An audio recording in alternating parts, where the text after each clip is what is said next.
दोस्तों इस वीडियो में हम इस बात पर डिस्कशन करेंगे कि हम पूरे साल भर में ज्यादा से ज्यादा कितनी अमाउंट की यूपीआई ट्रांजैक्शंस कर सकते हैं कि हमारे ऊपर कोई भी इनकम टैक्स का नोटिस ना आए। इसके साथ साथ हम 4 और सवालों को भी डिस्कस करेंगे, जिसमें हम एक चीज डिस्कस करेंगे कि हम पूरे साल भर में ज्यादा से ज्यादा कितनी अमाउंट की बैंकों में फिक्स डिपॉजिट करवा सकते हैं कि हमारे ऊपर कभी भी इनकम टैक्स का नोटिस ना आए। इसके साथ साथ हम ये भी देखेंगे कि साल भर में हम बैंक में कितना ज्यादा से ज्यादा कैश डिपॉजिट कर सकते हैं और बैंकों से कितना ज्यादा से ज्यादा साल भर में कैश निकलवा सकते हैं ताकि इस केस में हमारे ऊपर कोई इनकम टैक्स का नोटिस ना आए। इसके अलावा हम ये भी एक बहुत इंपॉर्टेंट सवाल है ये कि बहुत सारे लोग ये पूछते हैं कि भाई ज्यादा से ज्यादा हम कितने सेविंग्स अकाउंट खोलें कि हमारे ऊपर कोई भी इनकम टैक्स का नोटिस ना आए। तो हम ये भी देखेंगे कि हम कितने ज्यादा से ज्यादा बैंकों में अकाउंट खोल सकते हैं कि हमारे ऊपर कभी भी इनकम टैक्स का नोटिस ना आए। और अंत में एक चीज ये देखेंगे कि आजकल बहुत सारे लोग क्रेडिट कार्ड्स का बहुत ज्यादा इस्तेमाल करते हैं, तो क्रेडिट कार्ड की हम कितनी ट्रांजैक्शन कर सकते हैं, कितनी क्रेडिट कार्ड की लिमिट को ज्यादा से ज्यादा यूज कर सकते हैं ताकि इस केस में भी हमारे ऊपर कोई भी इनकम टैक्स का नोटिस ना आए। अब ये सारी की सारी चीजें मैं कोई अपने मन से नहीं बताने वाला, यहाँ पे मैं एक बार आपको दिखा भी देता हूँ। प्रॉपर ये जो इनकम टैक्स का ब्रोशर है, यहाँ पे एक एक चीज लिखी हुई है। इसको जब हम नीचे स्क्रॉल डाउन करेंगे एक एक चीज यहाँ पे मेंशन है कि कैश आप ज्यादा से ज्यादा कितना साल भर में डिपॉजिट कर सकते हो ताकि इनकम टैक्स का कोई नोटिस ना आए। इसके साथ साथ आपकी जो क्रेडिट कार्ड की लिमिट है, हर एक चीज पूरे ब्रोशर के अंदर मेंशन है। तो इसके अंदर से एक एक ये जो 5 चीजें हमने निकाली है यहाँ पे, एक सेकंड, तो ये जो 5 चीजें हमने यहाँ पे निकाली है कि मैक्सिमम यूपीआई ट्रांजैक्शन, ये सारी की सारी चीजों से मेंशन है। तो एक एक करके डिस्कस करना स्टार्ट करते हैं। अब सबसे पहले अगर हम यूपीआई लिमिट की बात करें, देखो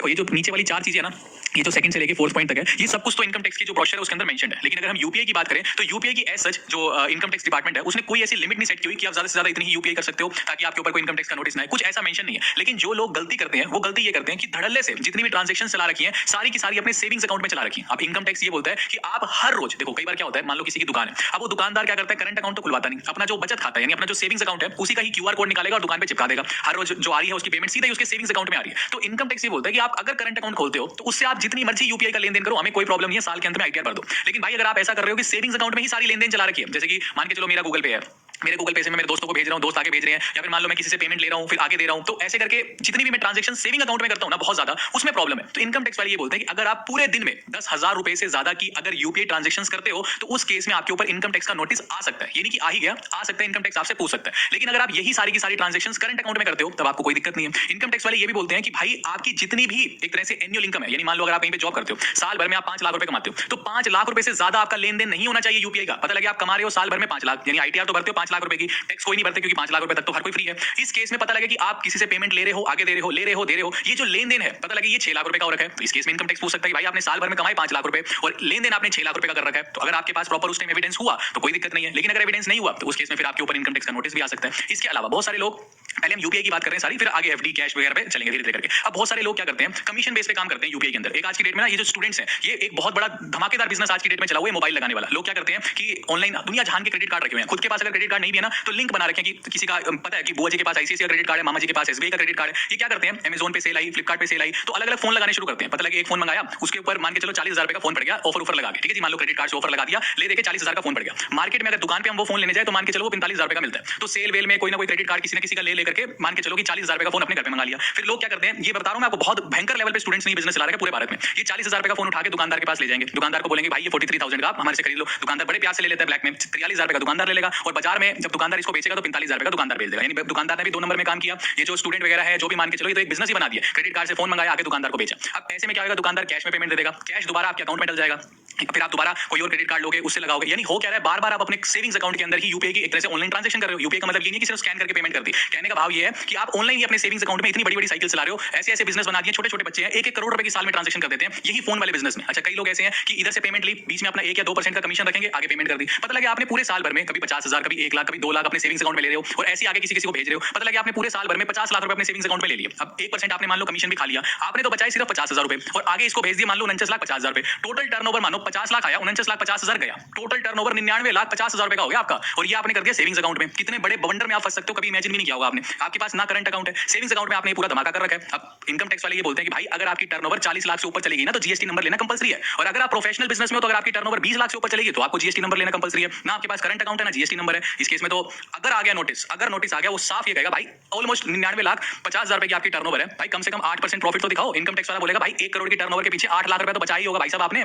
8 लाख की आईटीआर कहां है आपके पास? आप तो ये सोच के बैठे हो कि मैंने तो सिर्फ 50,000 रुपए कमाए और 50,000 रुपए जो है 5 लाख से नीचे आता है तो मैं तो आईटीआर ही नहीं भरूंगा, क्योंकि मैं तो वैसे टैक्स फ्री हो गया। मतलब आईटीआर चलो भरूंगा भी सही, तो आप तो 5 लाख से नीचे आ गए, आप अपने मन में सोच के बैठे हो कि मैं तो टैक्स फ्री बंदा हूं। आईटीआर इनकम टैक्स वाला मान के बैठा कि 8% तो प्रॉफिट दिखा भाई, 8 लाख रुपए तो तूने कमाए ही कमाए हैं, आप बिल्कुल उलझन में हो। तो ऐसा आप समझ जाओ कि यूपीआई से इतना ज्यादा खेल रहे हो ना, अगर इधर उधर झूल रहे हो तो करंट अकाउंट खुलवा लो। अगर दुकान है, बिजनेस है, तब तो आंख बंद के करंट अकाउंट खुलवाओ ही खुलवाओ। सेविंग्स अकाउंट में इतना लेन देन प्लीज मत करो। तो ये प्रॉपर पहली चीज हो गई यूपीआई ट्रांजेक्शन की। दूसरी चीज आती है फिक्स डिपॉजिट की। भाई साल भर में कितनी मैक्सिमम मैं एफडी कराऊं? देखो भारत में ऐसा कोई विरला ही घर होगा जिसके पास कोई एफडी ना हो। आज की डेट में भयंकर भरे पड़े हैं भले लोग कि म्यूचुअल फंड में इन्वेस्ट करो, ये करो वो करो, खुद ना करते हो चाहे वो, लेकिन बस लगे पड़े हैं इसमें इतना रिटर्न है वो है। लेकिन कोई भी भारत में ऐसा घर नहीं होगा जिसके घर में जो ये कहता हो कि मेरे घर में ना मेरे पापा के पास, मम्मी के पास, ना मेरे पास एक भी एफडी नहीं है। हर घर में एफडी है, ठीक है जी। एफडी ज्यादा से ज्यादा साल में कितनी कराएं कि मेरे ऊपर कोई भी इनकम टैक्स का नोटिस ना है। देखो पहली चीज, ज्यादा से ज्यादा तो बताऊंगा। पहली चीज ये समझ लो कि अगर पूरे साल भर में आपने एफडी से 40,000 रुपए से अगर ज्यादा ब्याज कमा लिया तो आपका 10% टीडीएस कटता है। ये बैंक ऑटोमेटिकली काट के इनकम टैक्स वालों के पास जमा कर देता है, और जब साल के अंत में आप आईटीआर भरते हो तो आप इस टीडीएस को वापस ले सकते हो, ठीक है जी। और अगर आप सीनियर सिटीजन हो और अगर आप पूरे साल भर में 50,000 रुपए से ज्यादा का ब्याज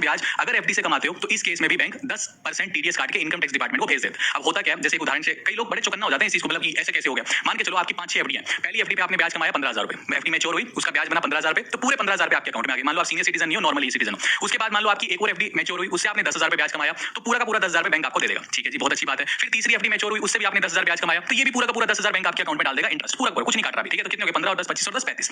अब मान के चलो चौथी एफडी मैच्योर हुई और इस पे आपने ब्याज कमाया 6,000 रुपए। इस केस में आपको 6,000 रुपए बैंक नहीं देगा, सिर्फ 2,000 रुपए बैंक देगा। क्यों? क्योंकि देखो 15 10 25 और 10 35, 33,000 रुपए अभी तक हुए थे, कोई टीडीएस नहीं कटा।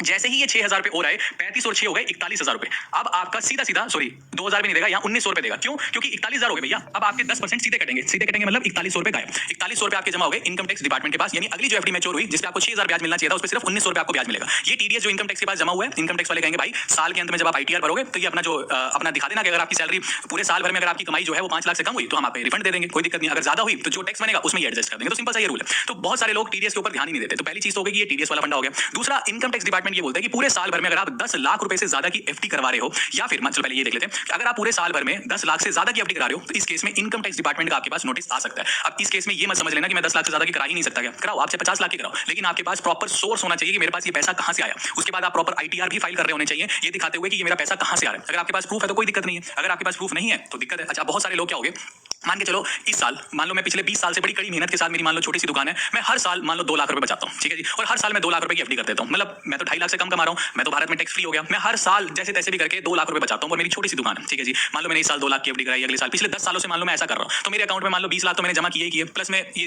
10 साल से पैसा पड़ा है तो 5 लाख रुपए ब्याज हो गया। मान लो मेरे बैंक अकाउंट में 25 लाख रुपए पड़े। ऐसे अनगिनत परिवार है भारत के अंदर जिनके पास ऐसे छोटी छोटी रकम करके उन्होंने पैसा जोड़ा हुआ है। मान लो 25 लाख रुपए मेरे बैंक के अंदर पड़े हैं, ठीक है, सारा कुछ मिला के, और ये मैंने 25 लाख रुपया एफडी के फॉर्म में ही रखा हुआ है। अब एक सवाल ये आता है क्या भाई इनको इनकम टैक्स का नोटिस आएगा? कभी भी नहीं आएगा। क्यों नहीं आएगा? क्योंकि इन्होंने 10 साल में 25 लाख रुपए जोड़े और 10 साल में हर साल ये 2-2 लाख रुपए जोड़ रहे हैं। और भारत में अगर आपकी कमाई एक तरह से 2.5 लाख तो किताबी भाषा होगी, 5 लाख से अगर कम है तो उस केस में इनकम टैक्स का नोटिस ही नहीं आता। आप वैसे ही टैक्स फ्री हो, 5 लाख से अगर आप कम कमा रहे हो तो आप वैसे ही टैक्स फ्री हो। तो ऐसा नहीं है ना कि आपने एक ही धड़ल्ले से 10 लाख रुपए की एफडी कर दी है, उस केस में आएगा। लेकिन अगर आपके मान के चलो बैंक अकाउंट में 50 लाख की एफडी पड़ी है, आपने आहिस्ता आहिस्ता करके उसके अंदर पैसा जमा किया, कभी इनकम टैक्स का नोटिस नहीं आया, कभी भी नहीं आया, ठीक है जी। अच्छा, अब एक चीज और, बहुत सारे लोग ये बोलते हैं कि इनकम टैक्स का नोटिस कहां ही आता है, हमने तो देखा नहीं कभी, ठीक है, ये बस पढ़ने पढ़ाने की बातें। देखो नहीं आता। अब 140 करोड़ की जनसंख्या है, लिमिटेड इनकम टैक्स डिपार्टमेंट के ऑफिसर्स हैं, लेकिन अगर आ गया तो जिस ट्रांजैक्शन का वो सवाल पूछेंगे ना, मान के चलो कि 5 लाख रुपए की कोई एफडी थी, आपको नहीं पता वो पैसा कहां से आया, आपको इसके बारे में कुछ नहीं पता, लेकिन अगर नोटिस आ गया कि भैया ये 5 लाख रुपए कहां से आए, इस केस में अगर आप फेल हो जाते हो बताने में कि भाई कहां से आए मुझे तो पता नहीं, तो इस केस में 60% से लेकर के 400% तक की पेनल्टी इनकम टैक्स वाले आपके ऊपर ठोक सकते हैं। यानी 5 लाख की, सिर्फ अगर 5 लाख तो बहुत छोटा बता रहा हूं, अगर 1 करोड़ की कोई ट्रांजैक्शन फंस गई तो हिसाब लगा लेना। मान लो 5 लाख की तो छोटी सी बात बता रहा हूं, तो ये मान लो इसका 60% यानी 6 पंजे 3 लाख रुपए से लेके 5 चौक 20 लाख रुपए तक की आपके ऊपर पेनल्टी लग सकती है। तो ये दुआ करो कि कभी भी ना आए इनकम टैक्स का नोटिस। अगर आपके पास नहीं पता, बेहिसाब चल रहे हो, आंख बंद करके चल रहे हो, तो ये दुआ करो कि ना आए, जनसंख्या का फायदा उठ जाए, बस भगवान करे कि 140 करोड़ की जनसंख्या, लिमिटेड ऑफिसर्स हैं, हमारा नंबर ना आए। क्योंकि अगर आंख बंद करके चल रहे हो, कुछ नहीं पता, तो भाई ना ही आए तो यही करो। अदरवाइज ये मान के चलो वो वैसे नहीं होते कि भैया देख लो थोड़ा सा प्लीज, ऐसा वैसा, वो नहीं सुनेंगे। बड़े रूढ़िवाद लोग होते हैं कि भाई लगेगा तो लगेगा, सीधी सी बात है। या तो फिर पावर हो हाथ में, अंधी धुन पावर हो, तब तो एक अलग बात है, लेकिन अगर आम इंसान हो तो भाई फिर रुला ही देते हैं, ठीक है। और 8 साल तक की ट्रांजैक्शन पे कभी भी इनकम टैक्स का नोटिस आ सकता है, पिछले 8 साल की ट्रांजैक्शन में। यानी आज अगर 2024 चल रहा है तो इससे 8 साल पीछे चले जाओ, 2016 के बाद से कभी भी किसी भी ट्रांजैक्शन के लिए आपके पास इनकम टैक्स का नोटिस आ सकता है। तो ये सारी की सारी चीजें हैं, ठीक है जी। अच्छा, इसके बाद आगे बढ़ते हैं। एक सवाल आता है कि ज्यादा से ज्यादा कितने सेविंग्स अकाउंट हम खुलवा सकते हैं कि हमारे ऊपर कोई इनकम टैक्स का नोटिस ही ना आए। ठीक है जी। अब आरबीआई के हिसाब से, ये आरबीआई के हिसाब से मैं आपको बता रहा हूँ, आरबीआई ये बोलता है कि भाई जितने मर्जी सेविंग्स अकाउंट खोलो, आप 20 खोलो, 50 खोलो, मुझे कोई दिक्कत नहीं है। कोई ऐसा रूल नहीं है इस देश में आप 50 सेविंग्स अकाउंट खोलो, लेकिन आप 50 खोल रहे हो उसका गलत इस्तेमाल नहीं होना चाहिए। पता लगे आप, मतलब मान लो आपके पास टोटल 1 लाख रुपए, मान लो 10 लाख रुपए, आपने 10 सेविंग अकाउंट खोल लिए। ठीक है, 10 लाख हमारे पास है, हमने 10 सेविंग अकाउंट खोल लिए, हर एक में 1 लाख रुपए डाल दिए, कोई दिक्कत नहीं है, कोई 1% भी दिक्कत नहीं, आपने 10 सेविंग्स अकाउंट खोल रखे। लेकिन अगर मान लो आप उनमें से कोई सेविंग्स अकाउंट का जुआ खेलने में या कुछ भी, मान लो ब्लैक मनी को व्हाइट को ब्लैक करने में, अगर इस तरह का कुछ काम कर रहे हो तब दिक्कत है। अगर ईमानदार हो, सही चल रहे हो तो कोई दिक्कत नहीं। अब एक चीज आती है कि मल्टीपल, बहुत सारे सेविंग्स अकाउंट खुलवाने के क्या फायदे हैं और बहुत सारे सेविंग्स अकाउंट खुलवाने के क्या नुकसान है। देखो, अगर मैं फायदों की बात करूं तो सबसे पहला फायदा ये है कि मान लो मेरे पास 5 सेविंग्स अकाउंट है, ये 1 2 3 4 और ये 5 अलग अलग बैंकों में। तो कई बार क्या होता है, कोई बैंक कुछ ऑफर दे रहा होता है, कई बार कोई बैंक कुछ ऑफर दे रहा होता है, हर एक में अलग अलग ऑफर चल रहे होते हैं। तो जब भी कोई ऑफर आएगा तो मेरे पास पॉसिबिलिटी ज्यादा है कि मैं उस ऑफर का बेनिफिट उठा सकता हूं। दूसरी चीज, एक बैंक के ऊपर डिपेंडेंसी मेरी खत्म हो जाती है। जैसे मेरी जब पोस्टिंग थी ना बैंक की हरियाणा में, तो मेरी ब्रांच के सामने एक बहुत बड़ी अनाज मंडी थी। ठीक है, उसमें ना बहुत बड़े बड़े व्यापारी थे और 40-40 फुट के ट्रक, पता नहीं क्या क्या माल लेके आते थे। रोज सुबह ब्रांच खुलती थी ना, तो 99 लाख रुपए की वो आती थी, आरटीजीएस आती थी रोज सुबह सुबह ब्रांच खुलते के साथ। ये क्लियर करो, जब तक वो आरटीजीएस क्लियर नहीं होती थी, मान लो गुजरात से माल आया हरियाणा में, मेरी ब्रांच हरियाणा में थी, मान लो गुजरात से माल आ गया, अब भाई जब तक वो गुजरात वाली पार्टी को 99 लाख रुपए नहीं मिलते थे ना, ट्रक की सील नहीं टूटती थी कि भाई जैसी पेमेंट होती थी ट्रक की सील टूटती थी और माल नीचे उतरता था। एक दिन मेरी ब्रांच का सर्वर नहीं चल रहा था, सुबह से लेकर के दोपहर की 4 बज गई, सर्वर चला ही नहीं भाई, सारी ब्रांच खाली बैठी थी ऐसे करके कि भाई नहीं चल नहीं रहा, जो भी कस्टमर चल नहीं रहा, काम नहीं कर रहा, सिस्टम काम नहीं कर रहा। भाई साहब, उस बंदे का 40 फुट का ट्रक सामने सील बंद करके साथ खड़ा था क्योंकि पेमेंट क्लियर नहीं हो पा रही थी। अब उस ट्रक का 40-40 फुट के ट्रक होते हैं ना, तो एक दिन का किराया उनका 20-20 हजार रुपए होता है। वो लगा लो सुबह से शाम होगी, एक तो उस बंदे का नुकसान हो गया कि किराया फालतू का लग रहा है, लेबर का लॉस हो गया, इतनी सारी लेबर खड़ी है फालतू बैठी है कि ना ट्रक खुल रहा है ना माल उतर रहा है, क्योंकि उसका सिर्फ एक बैंक में अकाउंट और सिर्फ हमारे ही बैंक के ऊपर उसकी डिपेंडेंसी थी। अब वो बैंक की सर्वर काम नहीं करे, यही उसका अगर 2-3 अलग बैंकों में होता, इधर काम नहीं करता तो इधर आरटीजीएस का चेक लगाता और सीधा पेमेंट कर देता। डिपेंडेंसी अलग अलग बैंकों पे, मतलब एक बैंक पे ना हो, इसीलिए अलग अलग अकाउंट भी खोल लेने चाहिए। ठीक है जी। अच्छा, एक होता है आजकल फ्रॉड बहुत चल रहे हैं, पता लगे आपके पास टोटल 10 लाख रुपए हैं, आपने एक ही बैंक अकाउंट खोल रखा है और उसमें 10 लाख रुपए रख रखे हैं, कोई बाई चांस लिंक आ गया, कुछ हो गया, तो ये मान के चलो कि अगर 10 लाख है तो 10 का 10 लाख ही चूज देगा पूरा का पूरा स्कैमर। वो आपको बख्शेगा नहीं कि चल यार 1 लाख निकाल देता हूं, बेचारे का लॉस हो, वो पूरा खत्म कर देगा। यही अगर मान लो आपने 5 बैंकों के अंदर 2-2 लाख रुपए रखे हुए थे, मान लो भगवान ना करे किसी के साथ फ्रॉड हो गया एक बैंक पे, तो 2 ही लाख रुपए का नुकसान होगा, एटलीस्ट 8 लाख रुपए तो सेफ है। तो ये भी एक फायदा हो जाता है क्योंकि आजकल स्कैम्स बहुत चल रहे हैं। तो इसलिए मैं तो हमेशा ही बोलता हूं पैसा खुला रखो ही मत सेविंग्स अकाउंट में, एटलीस्ट एफडी करा के रख दो, भले 1 महीने की एफडी करा लो, कोई दिक्कत नहीं है। एफडी कम से कम जब स्कैम होता है तो एफडी को तोड़ना मुश्किल है क्योंकि उसमें ग्रेड व्रेड सब कुछ चाहिए होती है, और जो सेविंग्स अकाउंट में पैसा होता है वो तो गलती से कहीं लिंक पे भी क्लिक हो गया तो पूरा थन गोपाल कर देते हैं। ठीक है, तो एक होता है डीआईसीजीसी बेनिफिट अलग अलग बैंकों में खाता खोलने का। जैसे कि मान लो आरबीआई बोलता है कि हर बैंक को हम जो है 5 लाख का इंश्योरेंस देते हैं कि अगर कोई बैंक डूब गया तो 5 लाख की गारंटी आरबीआई लेता है। तो पता लगा आपके पास 10 लाख है, बैंक डूब गया, आरबीआई 5 लाख ही तो देगा, 5 लाख का तो नुकसान हो गया। और यही अगर आपने मान लो 2 बैंकों में पैसा रखा हुआ है 5-5 लाख, दोनों डूब गए, तो ये आरबीआई इस पे भी 5 लाख देगा, इस पे भी 5 लाख देगा, तो एक डीआईसीजीसी का बेनिफिट मिल जाता है। नुकसान क्या है कि हर एक में मिनिमम बैलेंस मेंटेन करना पड़ता है, लेकिन आजकल चलो जीरो बैलेंस सेविंग्स अकाउंट बहुत आ गया, आसानी के साथ आप खोल भी सकते हो, जिसमें मैं हर वीडियो में बोलता भी हूं कि कोटक महिंद्रा बैंक का जीरो बैलेंस सेविंग्स अकाउंट और एक एयू स्मॉल फाइनेंस बैंक का जीरो बैलेंस सेविंग्स अकाउंट, ये बेस्ट है। इनके इवन अकाउंट ओपनिंग के जो लिंक है ये भी मैं आपको नीचे डिस्क्रिप्शन बॉक्स में दे दूंगा। अगर आप इनमें जीरो बैलेंस सेविंग्स अकाउंट खुलवाना चाहते हो, कोई पैसा नहीं मेंटेन करना, लाइफ टाइम से जीरो बैलेंस रखो, सर्विस भी अच्छी है, सब कुछ अच्छा है, तो इन दोनों के जो अकाउंट ओपनिंग के लिंक है वो भी आपको नीचे डिस्क्रिप्शन बॉक्स में दे दूंगा। अदरवाइज जो दूसरे बैंक के कईयों में मंथली एवरेज बैलेंस मेंटेन करना पड़ता है, तो ये नुकसान हो जाता है मल्टीपल अकाउंट्स का कि अगर आपको मंथली एवरेज बैलेंस हर एक में मेंटेन करना है, पता लगे 10-10 हजार पे, तो फिर वो एक हो जाता है किसी में अगर 10 हजार से नीचे बैलेंस चला गया तो पैसे कट जाएंगे, फिर वो संभालना थोड़ा मुश्किल हो जाता है ना, अकाउंट्स को ट्रैक करना थोड़ा मुश्किल हो जाता है कि किसमें कितना पैसा पड़ा है, फिर खर्चे ज्यादा हो जाते हैं, ज्यादा अकाउंट्स खोलते हैं तो ये कुछ नुकसान है उसके। ठीक है जी। उसके बाद आता है लास्ट में कि आपका क्रेडिट कार्ड से हम कितना ज्यादा से ज्यादा खर्चा करें कि इनकम टैक्स का कोई नोटिस नहीं। तो इस केस में इनकम टैक्स वाले सिंपली ये बोलते हैं, मान लो आपने क्रेडिट कार्ड से जो भी खर्चा किया, लेकिन अगर क्रेडिट कार्ड का बिल आप कैश में जाके भरते हो, ब्रांच में गए और अपना जो क्रेडिट कार्ड का बिल था वो कैश में जाके ब्रांच में भर दिया, तो इस केस में पूरे साल भर में 1 लाख रुपए से ज्यादा क्रेडिट कार्ड का बिल, आप 1 लाख से ज्यादा अगर क्रेडिट कार्ड का बिल भरते हो कैश में, तो उस केस में इनकम टैक्स का नोटिस आ सकता है कि भैया इतना कैश कहां से आ रहा है। और अगर मान लो ऑनलाइन इन जो क्रेडिट कार्ड के बिल है आप भरते हो पूरे साल भर में 10 लाख रुपए से ज्यादा, तो इस केस में भी इनकम टैक्स वाले आपसे पूछ सकते हैं कि भाई इतना पैसा आपके पास कहां से आया कि आपने 10 लाख रुपए क्रेडिट कार्ड की लिमिट्स यूज कर ली। तो ये एक पूरा का पूरा एनालिसिस था 5 अहम बातों के ऊपर। बाकी उम्मीद करता हूं आपको ये वीडियो इन्फॉर्मेटिव लगी होगी। अभी के लिए दिस इज